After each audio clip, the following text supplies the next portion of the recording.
प्रियंका गांधी वाडा।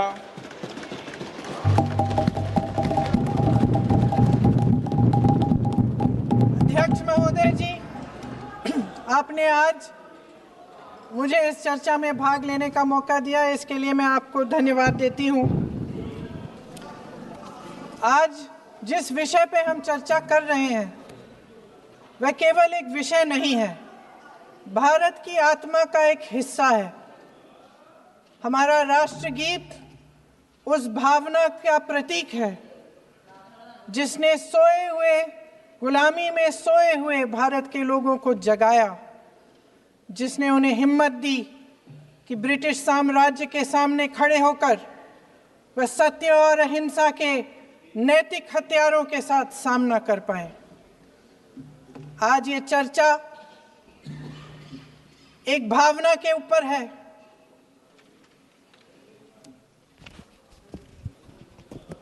और जब हम वंदे मातरम का नाम लेते हैं तो वही भावना हमारे दिल में उजागर होती है। जब हम वंदे मातरम का नाम लेते हैं तो हमें उस पूरे इतिहास की याद आती है जो स्वतंत्रता संग्राम का इतिहास था, उसकी पीड़ा, उसका संघर्ष, उसका साहस, उसकी नैतिकता, उसका जो बल था कि ब्रिटिश साम्राज्य उसके सामने झुका। अध्यक्ष महोदय, वंदे मातरम उस आधुनिक राष्ट्रवाद की अभिव्यक्ति है जिसने भारत के लोगों को एक राजनीतिक और नैतिक आकांक्षा से जोड़ा, जिसने भारत के लोगों को एक साझा नियति के उत्तराधिकारी, एक साझा भविष्य के निर्माता के रूप में देखा। लेकिन आज की ये बहस मुझे कुछ अजीब सी लग रही है। जैसे मैंने कहा, ये गीत देश की आत्मा का हिस्सा बन चुका है। 150 सालों से देशवासियों के दिलों में ये गीत बस चुका है। 75 सालों से हमारा देश आजाद है, तो फिर आज इस बहस की क्या आवश्यकता है?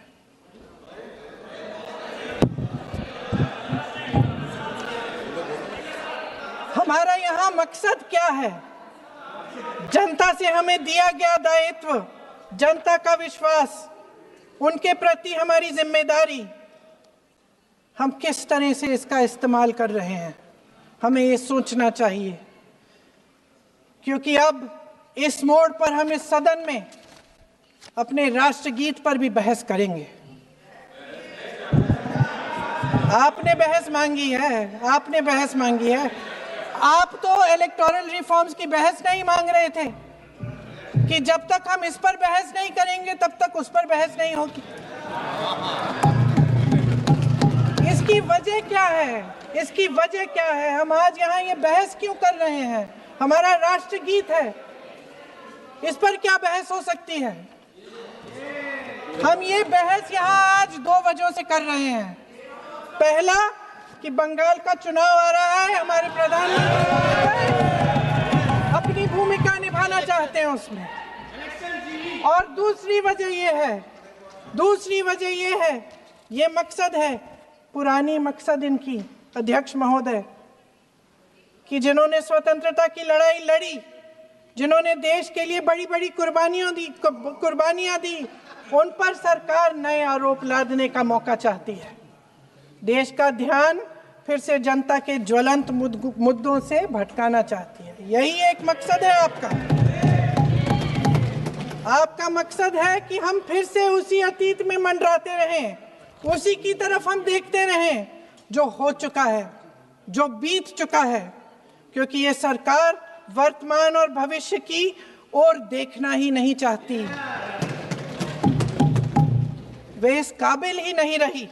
सच्चाई ये है अध्यक्ष महोदय कि आज मोदी जी वह प्रधानमंत्री नहीं रहे जो एक समय में थे।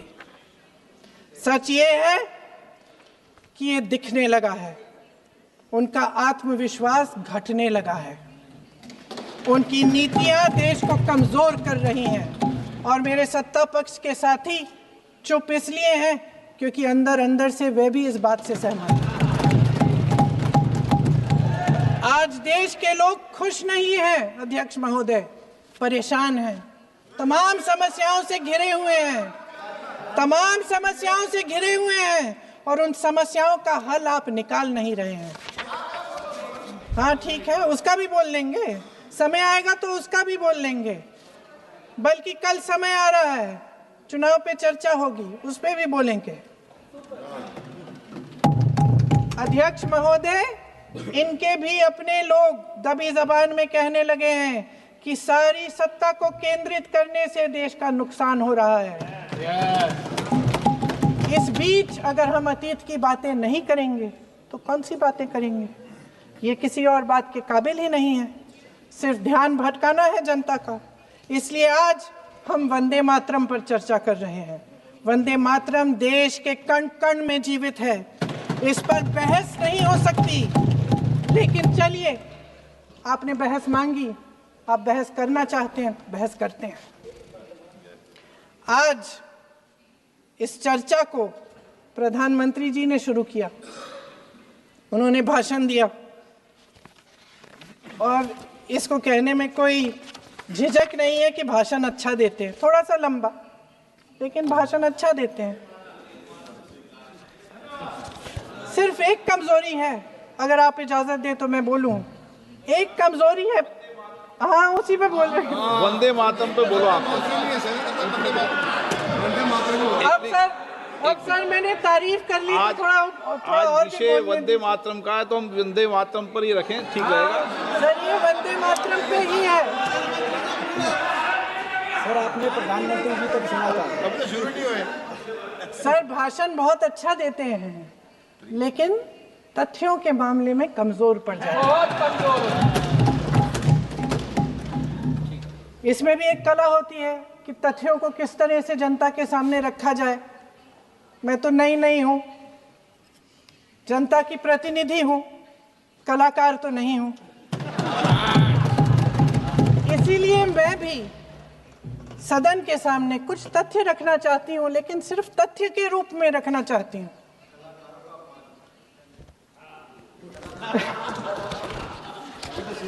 मैं उदाहरण दूं,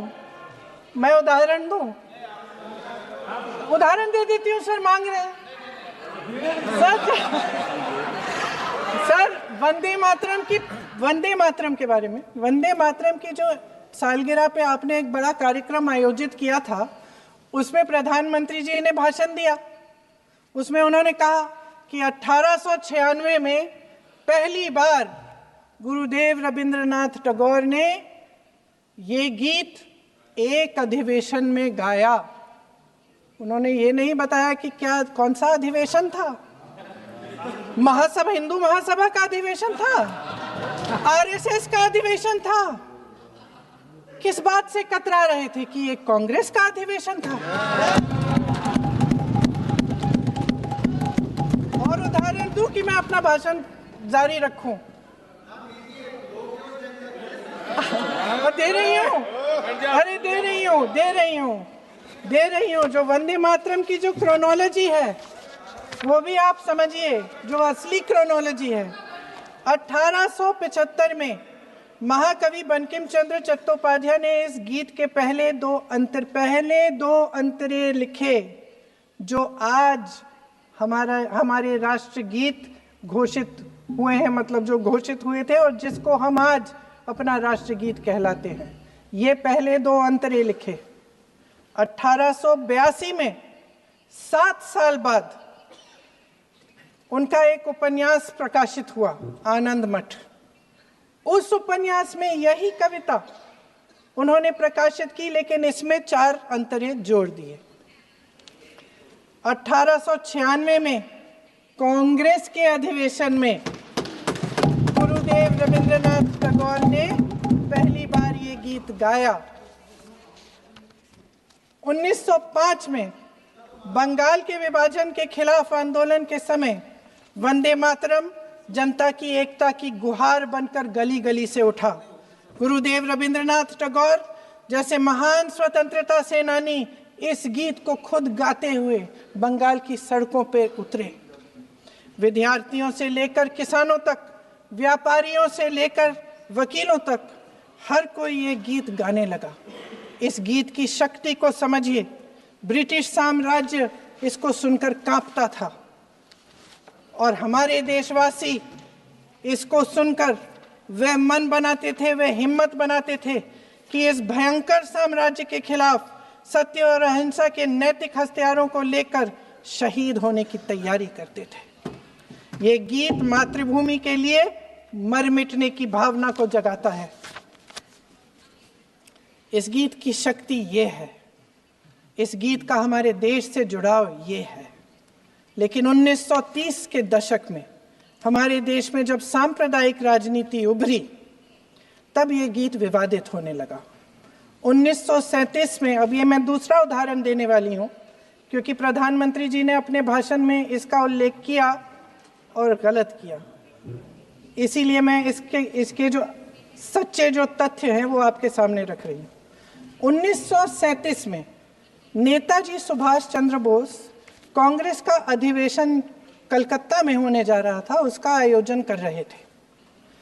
तो जो मोदी जी ने पत्र सुनाया सदन में 20 अक्टूबर का और कहा कि जवाहरलाल नेहरू जी ने नेताजी को ये चिट्ठी लिखी और ये कहा कि इस पर चर्चा होनी चाहिए, उससे पहले 3 दिन पहले नेताजी सुभाष चंद्र बोस ने पंडित जवाहरलाल नेहरू को एक चिट्ठी लिखी थी जिसका जिक्र आपके प्रधानमंत्री ने नहीं किया। और इस चिट्ठी में सुन लीजिएगा,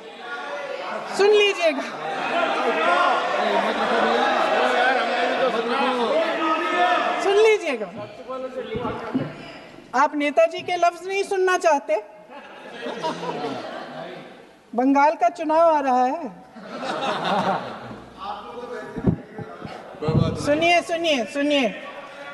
सुनिए।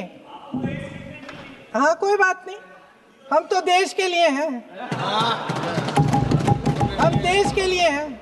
आप चुनाव के लिए, हम देश के लिए हैं। हम जितने भी चुनाव हारे, हम यहाँ बैठे रहेंगे और आपसे लड़ते रहेंगे और आपकी विचारधारा से लड़ते रहेंगे। अपने इस देश के लिए, अपनी इस मिट्टी के लिए लड़ते रहेंगे। आप हमें रोक नहीं सकते। जवाहर, माय डियर जाति निकेतन, please do not Nehru ji इसका जवाब देते हैं और आपके और 20 अक्टूबर को, हाँ ठीक है, 20 अक्टूबर को नेहरू जी इसका जवाब देते हैं। इस जवाब की एक पंक्ति प्रधानमंत्री जी ने सुनाई, बाकी पंक्तियां क्यों नहीं सुनाई? क्योंकि उनमें नेहरू जी क्या कह रहे हैं? There is no doubt that the present outcry against Bande Mataram is to a large extent a manufactured one by the communalists. Whatever we do, we cannot pander to communalists' feelings, but to meet real grievances where they exist. I have decided now to reach Calcutta on the 25th morning. This will give me time to see Dr. Tagore as well as other friends. समझ रहे हैं आप? प्रधान चुप है तो समझ ही गए होंगे। फिर क्या होता है? फिर नेहरू जी कलकत्ता जाते हैं और गुरुदेव जी से मिलते हैं और उसके अगले दिन गुरुदेव जी एक चिट्ठी लिखते हैं जिसमें वो लिखते हैं, अंग्रेजी में चिट्ठी है, उसका एक अंश मैं आपको हिंदी में बता देती हूँ, जिसमें गुरुदेव जी कहते हैं कि जो 2 अंतरे हमेशा गाए जाते थे उनका महत्व इतना गहरा था कि उस हिस्से को कविता के शेष हिस्से तथा पुस्तक के उन अंशों से अलग करने में उन्हें कोई कठिनाई नहीं थी। उन्होंने ये कहा कि स्वतंत्रता संग्राम में हमेशा से वही 2 अंतरे ही गाए जाते थे और उनको गाते हुए कुर्बानी देने वाले सैकड़ों शहीदों के सम्मान के लिए उन्हें ऐसे ही गाना उचित रहेगा। उन्होंने यह भी कहा कि बाद में जोड़े गए अंतरों का सांप्रदायिक मायना निकाला जा सकता है और उस समय के माहौल में उनका इस्तेमाल अनुचित होगा। इसके बाद इसके बाद 28 अक्टूबर 1937 में कांग्रेस की कार्य समिति ने अपने प्रस्ताव में वंदे मातरम को राष्ट्रगीत घोषित किया। उन्हीं दो अंतरों को कार्य समिति की बैठक में महात्मा गांधी जी, नेताजी सुभाष चंद्र बोस, पंडित नेहरू, आचार्य नरेंद्र देव जी, सरदार पटेल जी, गुरुदेव रविंद्रनाथ टैगोर जी सब मौजूद थे। इस प्रस्ताव के ये सभी महापुरुष इस प्रस्ताव से सहमत थे। आगे क्या होता है ये भी सुना लूं। भारत की आजादी के बाद जब इसी गीत के इन्हीं दो अंतरों को 1950 में डॉक्टर राजेंद्र प्रसाद जी ने संविधान समिति में भारत को का राष्ट्रगीत घोषित किया, तब लगभग यही महापुरुष मौजूद थे। इनके साथ साथ B.R. अम्बेडकर जी भी सभा में थे और इनके साथ साथ मेरे सत्ता पक्ष के साथियों के नेता श्री श्यामा प्रसाद मुखर्जी भी मौजूद थे। वही दो अंतरे राष्ट्रगीत घोषित किए। किसी ने कोई आपत्ति जारी नहीं की, कोई आपत्ति नहीं जताई। वैसे इन तथ्यों के साथ जुड़ा एक और तथ्य भी है जो मैं यहाँ पे आपके सामने रखना चाहती हूँ। आज हम अपने राष्ट्रगीत पर बहस कर रहे हैं, लेकिन हमारा राष्ट्रगान भी एक कविता का एक अंश ही है, एक लंबी कविता का एक अंश है। और इन दोनों राष्ट्रगीत और राष्ट्रगान के अंश को चुनने में सबसे बड़ी भूमिका गुरुदेव रविंद्रनाथ टैगोर की थी। वंदे मातरम के स्वरूप पर सवाल उठाना, जिसे संविधान सभा ने स्वीकार किया, न सिर्फ उन महापुरुषों का अपमान करना है जिन्होंने अपने महान विवेक से ये निर्णय लिया, मगर एक संविधान विरोधी मंशा को भी उजागर करता है। क्या सत्ता पक्ष के हमारे साथी इतने अहंकारी हो गए हैं कि अपने आप को महात्मा गांधी जी से, रविंद्रनाथ टैगोर जी से, राजेंद्र प्रसाद जी से, बाबा साहब अम्बेडकर जी से, मौलाना आजाद जी से, सरदार पटेल जी से, सुभाष चंद्र बोस जी से बड़ा समझने लग गए हैं? मोदी जी का अपने भाषण में ये कहना कि राष्ट्रगीत को एक विभाजनकारी सोच द्वारा काटा गया, उन सब महापुरुषों का अपमान है जिन्होंने अपना पूरा जीवन इस देश की आजादी की लड़ाई में झोंक दिया। वंदे मातरम को विभाजित करने का आरोप लगाकर आप पूरी संविधान सभा पर आरोप लगा रहे हैं, उसके हर एक नेता को दोषी ठहरा रहे हैं। यह हमारी संविधान सभा और हमारे संविधान का खुला वार है। और जहां तक जवाहरलाल नेहरू जी की बात है, जितनी देर हमारे प्रधानमंत्री देश के प्रधानमंत्री रहे हैं, 12 साल हो गए हैं, लगभग उतने ही सालों के लिए जवाहरलाल नेहरू जी जेल में रहे। किस लिए? इस देश की आज़ादी के लिए। उसके बाद 17 साल के लिए प्रधानमंत्री रहे।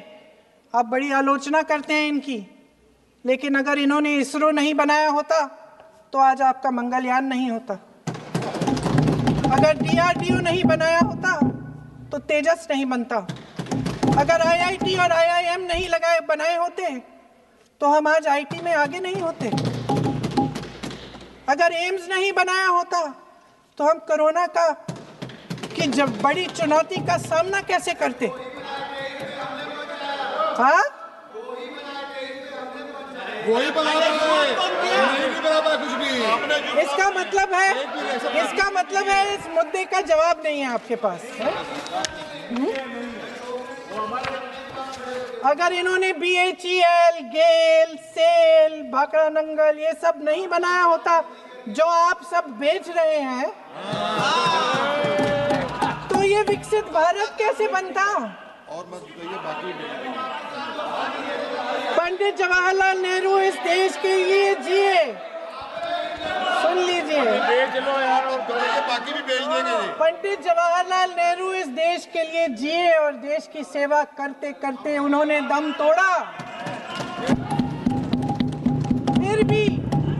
फिर भी सुन लीजिए, मेरी एक सलाह ले लीजिए, मेरी एक सलाह ले लीजिए। सर मैं आपको आपके माध्यम से सलाह दे रहे हैं, अब छोड़ना नहीं। सर मैं आपके माध्यम से एक सलाह दे देती हूँ। हमारे प्रधानमंत्री महोदय 12 सालों से इस सदन में है, मैं मात्र 12 महीनों से हूँ। फिर भी छोटी सी सलाह है। उन्होंने अभी हाल ही में चुनाव था, कुछ महीनों पहले उन्होंने एक सूची निकाली थी कि विपक्षी दलों ने और विपक्ष के नेताओं ने कितने अपमान किए हैं इनके, और उसमें शायद 90-99 ऐसे उन्होंने अपमानों की सूची बनाई थी। तो मैं उनको एक छोटी सलाह देना चाहती हूँ कि नेहरू जी से जितनी भी शिकायतें हैं, जितनी भी गलतियाँ उन्होंने की आपके जहन में, जितनी भी गालियाँ देनी है, जितना भी अपमान करना है, उसकी भी एक सूची बना दीजिए। नहीं, बात खत्म नहीं है। 999 अपमान, 9,999 अपमान, सूची बना दीजिए और फिर हम एक समय निर्धारित करते हैं। जैसे हमने 10 घंटे आज वंदे मातरम पर हमने बहस किया है ना, उस तरह से हम अध्यक्ष महोदय जी से पूछेंगे, एक समय निर्धारित करेंगे, 10 घंटे, 20 घंटे, 40 घंटे, जितने घंटों में आपकी ये शिकायत पूरी हो जाए, माननीय सदस्य आप तो आप शांत हो जाएं और हम बहस कर लेंगे। लेकिन इस सदन का कीमती समय, जिसके लिए हमें यहाँ पे जनता ने भेजा है, जैसे हमें जनता की समस्याओं को हल करने के लिए चर्चा करनी चाहिए, इस्तेमाल करना चाहिए, उसको एसी के लिए इस्तेमाल करिए। उसके बाद जैसे अंग्रेजी में कहते हैं ना, जैसे अंग्रेजी में कहते हैं कि once and for all let's close the chapter, close कर लीजिए। देश सुन लेगा क्या क्या शिकायतें हैं, किसने क्या किया, इंदिरा जी ने क्या किया, राजीव जी ने क्या किया, परिवारवाद क्या होता है, नेहरू जी ने कौन सी गलतियां की, सुना लीजिए, फिर खत्म। उसके बाद बेरोजगारी, महंगाई, महिलाओं की समस्याएं, जो पीएमओ में हो रहा है उसकी बातें, उसकी चर्चा, जो बैटिंग ऐप के बारे में हो रहा है पीएमओ के अंदर। एक मिनट, हाँ कर दो। क्या अंत में चिड़ी गए।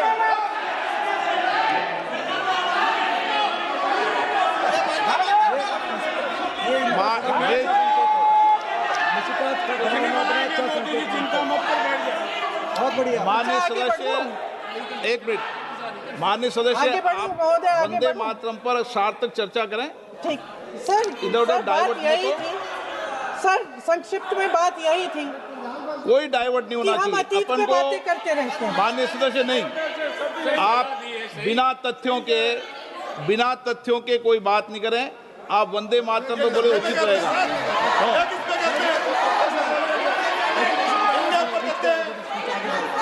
मैं प्लीज। अध्यक्ष महोदय, मैं आपकी बात मानती हूँ, लेकिन बिना तथ्य के बहुत सालों के लिए ये हम पर आरोप डाल रहे हैं। हम चुपचाप सुनते हैं, इनको भी थोड़ी सी संतुलन होनी चाहिए, सुनने की थोड़ी सी हिम्मत होनी चाहिए। ये राजनीति है, हम बोलेंगे, आप वंदे मातरम बोलें। वंदे मातरम सर। महोदय, आज की ये बहस सिर्फ ध्यान भटकाने के लिए की जा रही है, क्योंकि ये सरकार इस देश के वर्तमान की असलियत छिपाना चाहती है। आज देश का युवा कितना परेशान है, कितनी मुश्किल में है, पेपर लीक होते रहते हैं, बेरोजगारी है, महंगाई इतनी बढ़ चुकी है। इसकी चर्चा हम सदन में क्यों नहीं कर रहे हैं? आरक्षण के साथ जो हो रहा खिलवाड़ है, उसकी चर्चा हम यहाँ क्यों नहीं कर रहे हैं? महिलाओं की बात होगी, बड़े बड़े ऐलान होंगे, मगर उनकी परिस्थितियों को सुधारने के लिए कोई ठोस कदम यहाँ क्यों नहीं उठाया जा रहा है? इन्हीं दरवाजों के बाहर खड़े होकर पत्रकार तरह आपने कहा कि आरोप मत लगाइए बगैर तथ्य के, तो मैं बोलूं कि नहीं बोलूं? नहीं, बिल्कुल नहीं। नो, आप उधर की बात मत बोलो। आप जल्दी से सदन में जो कुछ भी बोले वो तथ्यों से बोले। आपको हर चीज ऑथेंटिक करनी पड़ेगी, इसलिए आप तथ्यों से बोले। अच्छा सर, बड़े बड़े शहरों में प्रदूषण है, लेकिन हम इस सदन में बैठकर सिर्फ छोटी छोटी बातें करेंगे। जी, जो अतीत की बातें हैं ना, जो अतीत की बातें हैं ना, जो बार बार आप चाहते हैं कि हम पीछे देखें, लेकिन हम आगे भविष्य की बात, वर्तमान की बात, जो असली समस्याएं हैं उनकी बात न करें, ये छोटी बात होती है। आप में हिम्मत है तो भविष्य की बात करिए, हिम्मत है तो बात करिए कि बेरोजगारी क्यों है, कि पेपर लीक क्यों होते हैं। आप चेयर को एड्रेस करें। आपको अच्छा, खत्म कर लेती हूँ, चेयर खत्म के कर एड्रेस लेती करो हूँ। आप। अध्यक्ष महोदय जी, अध्यक्ष महोदय जी, सच्चाई ये है कि इनका शासन दमन का शासन है। इनकी राजनीति दिखावे की राजनीति है, इवेंट मैनेजमेंट की राजनीति है, चुनाव से चुनाव तक राजनीति है, तरह तरह के ध्यान भटकाने वाले मुद्दों की राजनीति है। वंदे मातरम इस देश की उन्हीं उम्मीदों की गुहार है जिन्हें आपका शासन हर रोज ठुकरा रहा है। आज भी सरहद